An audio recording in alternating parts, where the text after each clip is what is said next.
Make a list of all the things you can do. Get right on those. Discipline yourself for those, both for the results and for the muscle and for the practice. So that when life hands you some big challenges, you'll be ready. But see, if you don't handle the small ones, you can't take care of the big ones.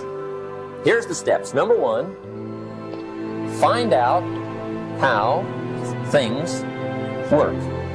The first key to doing better is find out. To change your life, really, you need ideas. There isn't anything an idea can't change. And Schoaf taught me the major problem is lack of an idea, not a problem. At first, I didn't have any money. I said to Mr. Schoaf, I don't have any money. He said, that's not a problem. Now, see, up until then, I always thought it was. I was confused. He said, no, the problem is lack of an idea on how to create money and wealth. It isn't lack of money, it's lack of ideas. So if you get the ideas, see, you can change anything. Now, to get ideas, you need a constant study of finding out. And they have to all be brought under the organizational structure of long-term collective vision. And in order to do that, you have to be disciplined.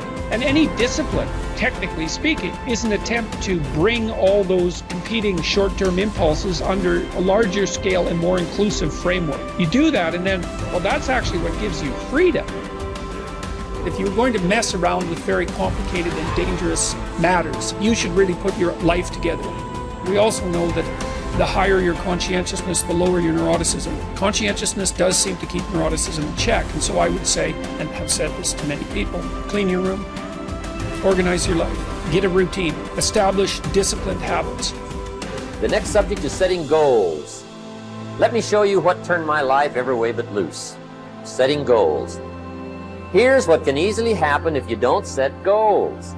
It's easy to let life deteriorate into making a living instead of designing a life. And we all have a choice. Make a living or design a life. It's easy to get trapped by economic necessity. But the best advice I can give you on how to break out of that trap is to learn how to set goals. Mr. Schoaf put it to me this way. He said, Jim, if you had enough reasons, you could do the most incredible things. If you have enough reasons. Write down your why. What are you doing this for in life? Your why should be something so big that it changes the whole outlook on how things are with you and your purpose. Think about your passion. Think about your opportunities. And that's how you find your purpose. When that why meets up with your passion, your opportunity, and your purpose, then you'll find out.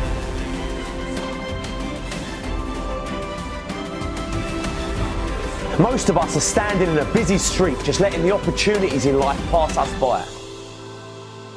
We're waiting for the perfect situation, the perfect circumstances, the perfect opportunity, the perfect time.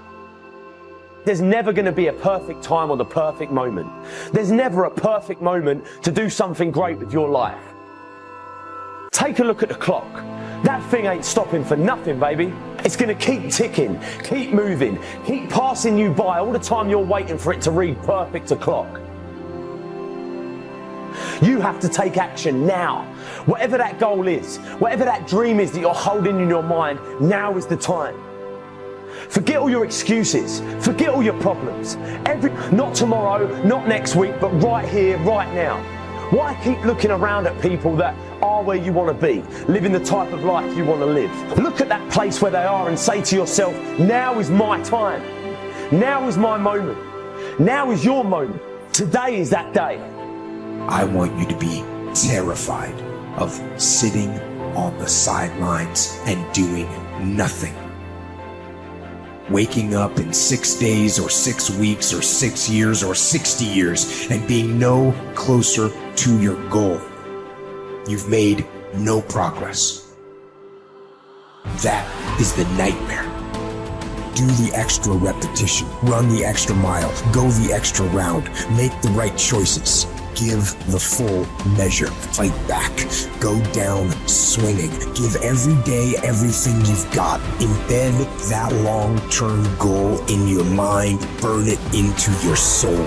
I got here not because I'm the strongest, not because I'm the fastest, not because I'm the best. I never stop fighting. it got harder and it got harder. And it seemed the further I climbed, the harder it got. But I didn't stop. I didn't quit. I just kept fighting and fighting and fighting. Think about it, write about it, talk about it, hang it up on your wall, but most important, do something about it every day. Every day, do something that moves you toward that goal, that keeps that goal alive and in sight and in focus. Do what you say, mean what you say, follow through for something for one time in your life. One time.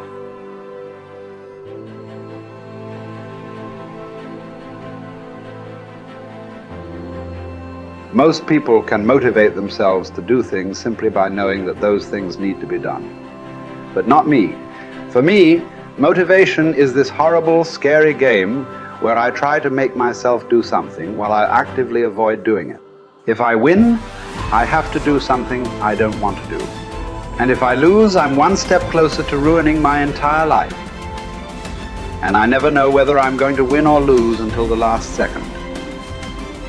Temperance is not deprivation, but command of oneself physically, mentally, spiritually. Demanding the best of oneself even when no one is looking, even when allowed less. It takes courage to live this way. Not just because it's hard, but because it sets you apart. The warrior has awareness. We are aware that we are at war, and the war in our minds requires discipline. Not the discipline of a soldier, but the discipline of a warrior. Not the discipline from the outside to tell us what to do and not to do, but the discipline to be ourselves, no matter what. A weak mind must be constantly entertained and stimulated. A strong mind can occupy itself and, more important, be still and vigilant in moments that demand. Without the momentum of a stern discipline, motivation is mostly a momentary, flighty emotion. For it works best under the supervision of discipline, but can serve as not only an ally, but also an enemy, because in anything that requires your self-discipline, whether going to church, going to classes, going to workouts, going through trainings, completing jobs, reading books, living well, eating healthily, studying, practicing something, the more times you skip, the more relaxed and motivated you'll become about skipping. And the next thing you know, you've quit your fight altogether. Or put in short, the more you skip, the more you'll skip until you've quit. Maybe then you'll see that motivation bears its fruits when watered by discipline, but it spoils when not. We don't need accomplishments to feel good or to be good enough. What do we need? The truth. Not much. Some food and water. Work that we can challenge ourselves with. A calm mind in the midst of adversity. Sleep. A solid routine, a cause we are committed to. Something we're getting better at. Everything else is extra. Or worse, as history has shown countless times, the source of our painful downfall. If the first step is just showing up, committing to doing something each day, then the next step is finding something to focus on getting better at each day. And in this, where cumulative improvement meets compounding returns, we can harness one of the most powerful forces on earth. Think about it. Most people don't even show up. Of the people who do, most don't really push themselves. So to show up and be disciplined about daily improvement, you are the rarest of the rare. Life is filled with all sorts of difficulties and challenges. Work will not always go well, but working out is in our control. It is a contained space in which the only potential obstacle is our determination and commitment. Swim. Lift weights. Train in jiu-jitsu. Take long walks. You can choose the means, but the method is a must. You must be active. Get your daily win. Treat the body rigorously, as Seneca tells us, so that it may not be disobedient to the mind. Because as you're building muscle, you're also building willpower. More important, you're building this willpower and strength while most people are not. The body, you must understand, is a metaphor. It's a training ground, a proving ground for the mind and the soul. What are you willing to put up with? What can you do without? What will you put yourself through? What can you produce with it? Only you know what it will look like to train in your art like a samurai, an Olympic athlete, a master in pursuit of excellence. Only you will know what you need to practice from morning until night, what to repeat 10,000 times. It won't be easy, but in that burden is also freedom and confidence.